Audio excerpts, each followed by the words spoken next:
basket of yum-yums to the wise world at the Hodgepodge Forest. No! There was only one thing that worked with Sebastian. Mothers never like to do, but sometimes they have to. She bribed him. Sebastian, if you bring this basket of yum-yums to the wise world at the Hodgepodge Forest, I'll give you a whole plate of hunky chunkies when you get back. Okay. But wait, there's one thing. What? You must not travel in Hodgepodge Forest. I know. I'm serious. It's been full of strange monsters since the Dippy Duppy times when Mungo's survivor was ready to flip wax in. I know. And all the animals of the forest are in strange beasts. I'm going now, Mother. Why do you feel like he's not going to listen to me? Sebastian set off down Dumpling Road until he got to the edge of town where he veered off up Husky Hill toward Nicholas Cottage at the edge of Hodgepodge Forest. Husky Trail is a long and windy path that in the summer becomes overgrown with stickle bush branches. And it was summer. The Hodgepodge Forest was next to the trail, and there were no stickle bushes underneath the trees. It'd be so much nicer to walk in the shade. I'll just walk along the edge. What harm would that do? Sebastian had only been walking in the forest for a short while when he heard a strange rustling. It's probably just my imagination. But it wasn't. Sebastian's footsteps had awakened the Sleepysaurus. Sleepysaurus prefer not to be awakened, ever. Look at my scrummy munchie. As we wake up, they are usually very hungry. Go away, you. No, Sleepysaurus never got hungry. I don't have anything for you. Go away. Never have a little boy smack. Suddenly, Sebastian realized Monster was about to eat him. So naturally, you do what came naturally. He lied. Wait, stop. If you promise not to eat me, I'll show you something really good to eat. Sleepsauruses are not all that bright, so the beast decided to follow Sebastian. They hadn't gone very far before they heard a horrible snitching sound. Only two beasts make a snitching sound. The harmless snitch and the deadly slombat. Fortunately, a deadly slombat switched upon Sebastian and the Sleepysaurus. That's the sound the Slombat makes right before he eats his prey. Stop! I know what you want, but if you come with me, I'll show you something really good to eat. Tell Slombat. So Sebastian ran on his way with the Sleepysaurus and the slombat following close behind. It wasn't long before they heard loud noises up ahead. A gargantuan and a frankenpicker were fighting over a franken that the frankenpicker had just picked.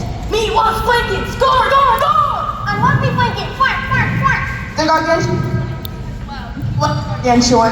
But when the gargantuan saw the tasty morsel walking toward him, he dropped the franken and licked his big greedy lips.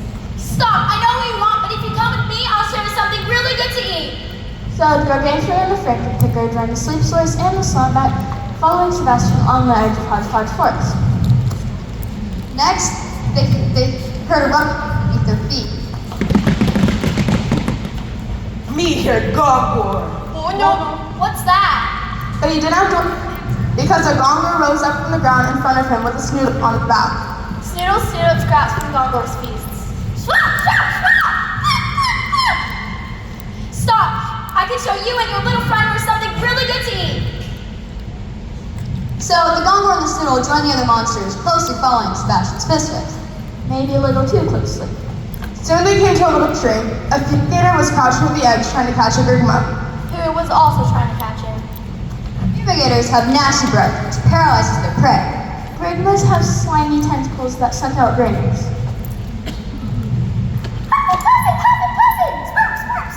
Suddenly, the fumigator What? Stop! If you promise not to eat me, I'll show you something really good to eat. So the fumigator and the grapevine gave up their battle and trudged on behind Sebastian with all the other monsters. Next, they come upon a Snoutosaurus and a Plinker playing Tossle. Tissel Tussle is a game that is played by throwing the dodo bug up in the air and trying to make it land on your opponent. dodo bugs usually do not like this game. Oh my achy rackle. The Plinker saw Sebastian first. Sweet, snotty, munchin' muffin. Munchin' muffin. That's how Plinkers say lunch. I don't know what munchin' muffin means, but if you come with me, I'll show you something really good to eat. So the Stratosaurus and the Plinker stopped their game to follow Sebastian. But the Plinker grabbed the dodo bugs so they could resume their game later. It wasn't long before they ran into a hawk and Pockle scolding their children.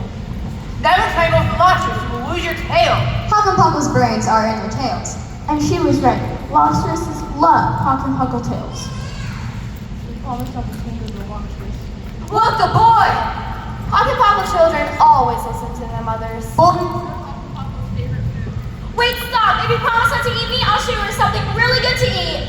So all the Hawk and Puckles Passion killed. taking special care to keep their tails away from the other monsters. Sebastian started to get He now had a pack of monsters following him, and he still had a mile to go to Wise Willow's cottage. And he knew he wasn't taking them to a place where there was something good to eat. Sebastian was starting to wish that he had followed his mother's advice. he didn't have much time to think. Suddenly, rings. What's that? Probably